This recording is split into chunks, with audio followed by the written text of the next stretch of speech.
வணக்கம்.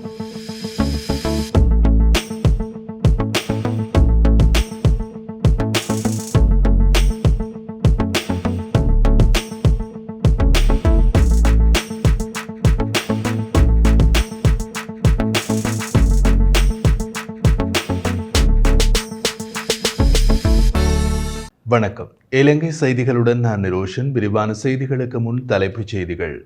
அரச பணியாளர்களுக்கான சம்பளம் அதிகரிக்கப்படும் என்று ஜனாதிபதி ரணில் விக்ரமசிங்கே சுட்டிக்காட்டு. மக்களை ஏமாற்றுபவர்களுக்கு எதிர்வரும் ஜனாதிபதி தேர்தலில் மக்களால் தக்க பதிலடி வழங்கப்படும் என எதிர்க்கட்சித் தலைவர் கருத்து. அரசியல் தீர்வுக்கான ஒரு ஆரம்பமான அரசமைப்பின் 13வது திருத்தச் சட்டத்தை ஐக்கிய மக்கள் சக்தி ஏற்கின்றது என்று நாடாளுமன்ற உறுப்பினர் முஜிபுர் ரஹ்மான் தெரிவிப்பு. தலைமறைவாக உள்ள அர்ஜுனா கவிழ்த்துவிட்ட பிரபல அரசியல்வாதி. அடுத்து என்ன நடக்கப் போகிறது? தொடர்வது விரிவான செய்திகள். அரச பணியாளர்களின் வாழ்க்கை செலவு கொடுப்பனவை அடுத்த வருடம் 25,000 ரூபாவாக அதிகரிக்க உள்ளதாக ஜனாதிபதி ரணில் விக்ரமசிங்கே உறுதியளித்துள்ளார். அனுராதபுரம் சர்காத மைதானத்தில் நேற்று இடம்பெற்ற ஜனாதிபதி தேர்தல் பிரச்சார கூட்டத்தில் கலந்து கொண்டு உரையாற்றும் போது அவர் இதனை குறிப்பிட்டுள்ளார். நாட்டின் எதிர்காலம் கருதியே அனைத்து கட்சிகளும் இன்று ஒன்றிணைந்துள்ளோம். சிலிண்டர் விலை 6,000 ரூபாய் வரை உயரும் போது சஜித் அனுர போன்றவர்கள் எங்கே இருந்தனர் என்று கூற வேண்டும். அதற்கான பதிலை அவர்கள் வழங்கவில்லையாயின் தேர்தல்களில் போட்டியிடுவதற்கு பொருத்தமற்றவர்கள் ஆவர். இந்த நாட்டின் பொருளாதாரத்தை சஜித்தோ அனுரவோ மீள கட்டியெழுப்பவில்லை. அடுத்த வருடத்தில் அரச பணியாளர்களுக்கான வாழ்க்கை செலவு கொடுப்பனவு 25,000 ரூபாயாக அதிகரிப்பதுடன் அவர்களுக்கான அடிப்படை வேதனம் 55,000 ரூபாவாக அதிகரிக்கப்படும் என ஜனாதிபதி ரணில் விக்ரமசிங்கே தெரிவித்துள்ளார். நாடு நெருக்கடியை எதிர்கொண்ட போது எதிர்க்கட்சித் தலைவர் என்ற ரீதியில் நாட்டை பொறுப்பேற்க தவறியதன் காரணமாகவே சஜித் பிரேமதாசவுடனான கூட்டணியில் இருந்து விலகுவதற்கு தீர்மானித்திருந்ததாக ஃபீல்ட் மார்ஷல் சரத் பொன்சேகா தெரிவித்தார். ஜனாதிபதி வேட்பாளரான சரத் பொன்சேகா இன்று பங்கேற்றிருந்த தேர்தல் பிரச்சார கூட்டம் ஒன்றின் போது இதனை தெரிவித்திருந்தார். நாடு நெருக்கடியை எதிர்கொண்ட சந்தர்ப்பத்தில் ஜனாதிபதியாக பதவி வகித்த கோட்டாபய ராஜபக்ச தப்பிச் சென்ற போது நாட்டை பொறுப்பேற்குமாறு எதிர்க்கட்சித் தலைவர் சஜித் பிரேமதாசவிடம் கோரிக்கை விடுக்கப்பட்டிருந்தது. எனினும் அவர் குறித்த பொறுப்பில் இருந்து விலகிச் சென்றதாகவும் ஃபீல்ட் மார்ஷல் சரத் பொன்சேகா மேலும் தெரிவித்தார். இதேவேளை தாம் எந்த ஒரு கட்சி சார்பாகவும் செயற்படவில்லை என்றும் குறிப்பிட்டுள்ளார். அதனாலேயே தேர்தலில் சுயாதீன வேட்பாளராக போட்டியிடுவதற்கு தீர்மானித்ததாகவும் தெரிவித்தார்.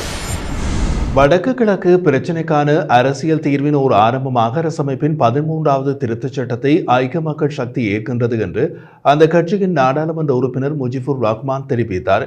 கொழும்பில் நேற்று இடம்பெற்ற ஊடக சந்திப்பில் அவர் இது தொடர்பாக தெரிவித்ததோடு மேலும் கூறியதாவது, அரசமைப்பின் 13வது திருத்தச் சட்டம் அரசமைப்பில் உள்ள விடயமாகும். அது முழுமையாக அமுல்படுத்தப்பட வேண்டும் என்ற நிலைப்பாட்டிலேயே எமது கட்சிக்கு உள்ளது.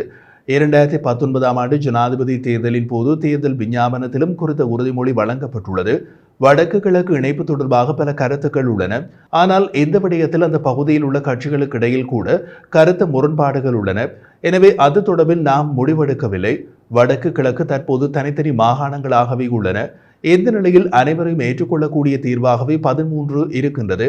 வடக்கில் உள்ள தமிழ் கட்சிகளும் 13ஐ ஆரம்ப தீர்வாக ஏற்றுள்ளன என்றார்.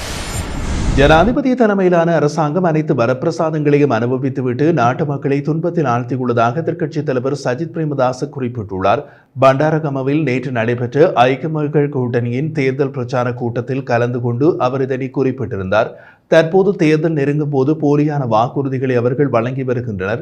தற்போதைய அரசாங்கத்தின் கீழ் வழங்கப்பட்ட மதுபான சாலை அனுமதி பத்திரங்கள் அனைத்தும் ஐக்கிய மக்கள் சக்தி அரசாங்கத்தில் ரத்து செய்யப்படும். ஐக்கிய மக்கள் சக்தியோடு இணைந்த அனைவரும் பணத்துக்காகவோ பதவிக்காகவோ அல்லாமல் நமது கொள்கைகளை மதித்து எம்முடன் இணைந்துள்ளனர். மக்களை ஏமாற்றுபவர்களுக்கு எதிர்வரும் செப்டம்பர் மாதம் 21ஆம் தேதி மக்களால் தக்க பதிலடி வழங்கப்படும் எனவும் எதிர்க்கட்சித் தலைவர் சஜித் பிரேமதாச தெரிவித்துள்ளார். உயிருக்கு அச்சுறுத்தல் உள்ள ஜனாதிபதி வேட்பாளர்களுக்கு விசேட உயரடுக்கு பாதுகாப்பை வழங்க அரசாங்கம் தீர்மானித்துள்ளது.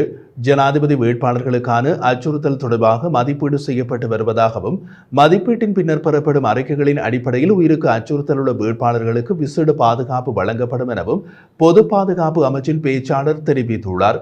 ஜனாதிபதி தேர்தல் காலத்தில் வேட்பாளர்கள் மற்றும் முன்னாள் ஜனாதிபதிகளின் பாதுகாப்பை மேற்பார்வையிடுவதற்கு அமைச்சரவையின் அங்கீகாரத்துடன் விசேட குழு ஒன்று அண்மையில் நியமிக்கப்பட்டது. இந்த குழு எடுக்கும் தீர்மானங்களுக்கு அமைய வேட்பாளர்களின் பாதுகாப்பை அதிகரிக்க நடவடிக்கை எடுக்கப்படும் என பேச்சாளர் ஒருவர் குறிப்பிட்டுள்ளார். இதன் மூலம் அச்சுறுத்தல்களுக்கு உள்ளான வேட்பாளர்களின் வீடுகளுக்கும் அவர்கள் நடமாடும் போது அவர்களுக்கும் விசேட பாதுகாப்பு வழங்கப்படும் என்று தெரிவிக்கப்பட்டுள்ளது. அத்துடன் ஜனாதிபதி வேட்பாளர்கள் பங்கேற்கும் அனைத்து கூட்டங்களுக்கும் விசேட பாதுகாப்பை வழங்குவதற்கும் அரசாங்கம் தீர்மானித்துள்ளது. நாடளாவிய ரீதியில் உள்ள அனைத்து போலீஸ் நிலைய கட்டளை தளபதிகளுக்கும் இது தொடர்பாக அறிவிக்கப்பட்டுள்ளதாக போலீஸ் தலைமையகம் தெரிவித்துள்ளது.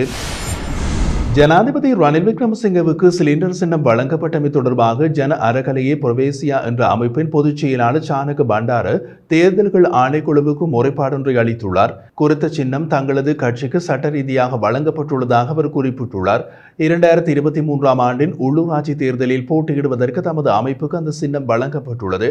எனவே சுயேட்சை வேட்பாளராக களமிறங்கியுள்ள ஜனாதிபதி ரணில் விக்ரமசிங்கவுக்கு வழங்கிய அந்த சின்னத்தை மீளப்பெறுமாறு அந்த அமைப்பு கூறியுள்ளது.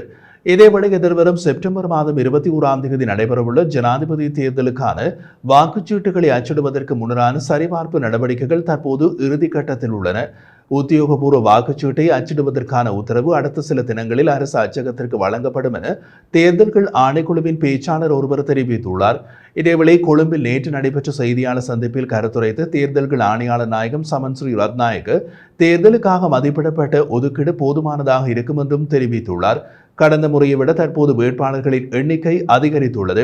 அதற்கமைய வாக்குச்சீட்டின் நிலம் 27 அங்குலம் வரை அதிகரித்துள்ளதோடு ஒரே பக்கத்தில் வாக்குச்சீட்டை அச்சிட முடியும். எனவே வாக்குச்சீட்டுக்கான செலவு மதிப்பிடப்பட்ட செலவினத்தை விடவும் அதிகரிக்கும். எனினும் மதிப்பிடப்பட்ட ஒதுக்கீட்டிற்குள் குறித்த அச்சிடல் பணிகளை முன்னெடுக்க முடியும் எனவும் தேர்தல்கள் ஆணையாளர் நாயகம் சமன் ஸ்ரீ ரத்நாயக்க தெரிவித்தார். இதேவேளை ஜனாதிபதி தேர்தலை கண்காணிப்பதற்காக நாட்டிற்கு வருகை தந்துள்ள ஐரோப்பிய ஒன்றியத்தை பிரதிநிதித்துவப்படுத்தும் சர்வதேச கண்காணிப்பு குழுக்கள் தமது செயற்பாடுகளை ஆரம்பித்துள்ளதாகவும் தெரிவிக்கப்பட்டுள்ளது. நாடாளுமன்ற உறுப்பினர் அலிசாஹிர் மௌலானாவுக்கு எதிராக ஒழுக்காட்டு நடவடிக்கை எடுப்பதற்கு ஸ்ரீலங்கா முஸ்லிம் காங்கிரஸ் தீர்மானித்துள்ளது. முஸ்லிம் காங்கிரசின் செயலாளர் நிசாம் காரியப்பரனால் இது தொடர்பான கடிதம் அலிசாஹிர் மௌலானாவுக்கு அனுப்பப்பட்டுள்ளதாகவும் குறிப்பிடப்பட்டுள்ளது. அதாவது கடந்த 4ஆம் தேதி நடைபெற்ற கட்சியின் உயர்பட குழு கூட்டத்தில் நீண்ட விவாதங்களுக்கு பிறகு ஜனாதிபதி தேர்தலில் எதிர்க்கட்சித் தலைவர் சஜித் பிரேமதாசவை ஆதரிக்க தீர்மானம் எடுக்கப்பட்டது. எனினும் ஜனாதிபதி தேர்தலில் ரணில் விக்ரமசிங்கவுக்கு ஆதரவு அளிப்பதாக நாடாளுமன்ற உறுப்பினர் அலிசாஹிர் மௌலானா அறிவித்திருந்தார். இந்த நிலையில் கட்சியின் தீர்மானத்திற்கு எதிராக செயற்பட்டமையினால் அவருக்கு எதிராக ஒழுக்காற்று நடவடிக்கை எடுப்பதற்கு ஸ்ரீலங்கா முஸ்லிம் காங்கிரஸ் தீர்மானித்துள்ளது. தமிழ் மக்கள் பிரச்சனையில் குரல் கொடுத்து பிரபல்யமாகிய வைத்தியர் அர்ஜுனா அரசியல்வாதி ஒருவர் தன்னை கொல்ல ஆட்கள் அனுப்பிய தகவல் கிடைத்ததால் தலைமறைவாகியுள்ளார். காணொளியில் இருந்த தமது இருப்பிடம் தெரிய வந்துவிடும் என்பதால் அதில் குரல் மூலமே தகவல் வெளியிட்டுள்ளார். ஆரம்பத்தில் அர்ஜுனா குரல் கொடுத்த போது அவர் ஜனாதிபதி ரணில் விக்ரமசிங்கவின் ஆள் என்று விமர்சிக்கப்பட்டார். பின்னாட்களில் அவர் வெளியிட்ட ஒரு காணொளியில் ரணிலை ஒரு நரி என்று குறிப்பிட்டார். தாம் ஜனாதிபதி தேர்தலில் வாக்களிக்கும் போது யாருக்கு வாக்களிப்பேன் என்று பின்னர் கூறுவேன் என்று கூறிய அவர் நிச்சயமாக ரணிலுக்கு வாக்களிக்க மாட்டேன் என்று குறிப்பிட்டார். அந்த கூற்று அர்ஜுனா ரணிலின் ஆள் என்ற கோட்பாட்டை கவிழ்த்துவிட்டது. அதன் பின் அவர் ஜேவிபி வேட்பாளர் அனுருகுமார் திசாநாயக்கவின் ஆள் என்ற பேச்சு அடிபட தொடங்கியது. இப்போது தலைமறைவாக உள்ள அர்ஜுனா இது பற்றி என்ன கூறுகிறார்? குட் ஆஃப்டர்நூன், நான் டாக்டர் அர்ச்சுனா. இப்போ நிற்கிற இடம் என் பேக்ரவுண்ட் ஒன்றும் தெரியக்கூடாதுன்றதால் நான் ஒன்றுமே போடல. மீன் டைம் சில விஷயங்கள் உங்களுக்கு நான் சொல்லணும். என்னென்றால் இப்போ இருக்கிற சுச்சுவேஷனில் அனுரகுமார திசாநாயக்கு நான் சப்போர்ட் பண்ண போகிறேன் என்ற ஒரு கதை ஒன்று ஆக்களாகவே விரும்பி வழியால் அடிச்சு விட்டுருக்கிறேன். அது சம்பந்தமாக நான் ஒரு சின்ன என்ற ஒரு பர்சனல் ஒப்பீனியனை சொல்லணும். என்னென்றால் வடக்கு கிழக்கில் அனுரகுமார திசாநாயக்கக்கூடிய ஓட் இப்போதைக்கு ஒரு 10% தான் இருக்கு. வெரி ஒப்வியஸ், சரிதானே? அதாவது கிட்டத்தட்ட ஒரு 10% ஓட்ஸை வச்சு கொண்டு தான் இந்த ஜனாதிபதி தேர்தலில் அனுரகுமார திசாநாயக்க அவர்கள் பங்கு பற்றி கொண்டிருக்கிறார்கள்.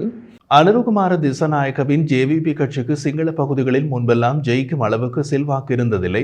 ஆனால் இம்முறை ஜனாதிபதி தேர்தலுக்காக எடுக்கப்பட்ட முதலாவது கருத்து கணிப்பில் அவருக்கு 50க்கும் மேற்பட்ட வாக்குகள் இருப்பதாக கூறப்பட்டது. பின்னர் அந்த சதவீதம் குறைந்து சஜித்தின் சதவீதம் அதிகமானது. அனுரவுக்கு தமிழ் பகுதிகளில் எந்த அளவுக்கு செல்வாக்கு உண்டு? அர்ஜுனா சொன்ன 10% அளவில் தான் செல்வாக்கு உள்ளது. அர்ஜுனா போன்ற ஒருவர் அனுரவை ஆதரித்தால் அவரது செல்வாக்கு எகிரும் என்பது உண்மைதான். ஆனால் அது நடக்கும் என்பதற்கான அறிகுறிகள் ஏதும் இப்போது கிடையாது. அடுத்தடுத்த நாட்கள் அல்லது வாரங்களில் என்ன நடக்கின்றது பார்க்கலாம்.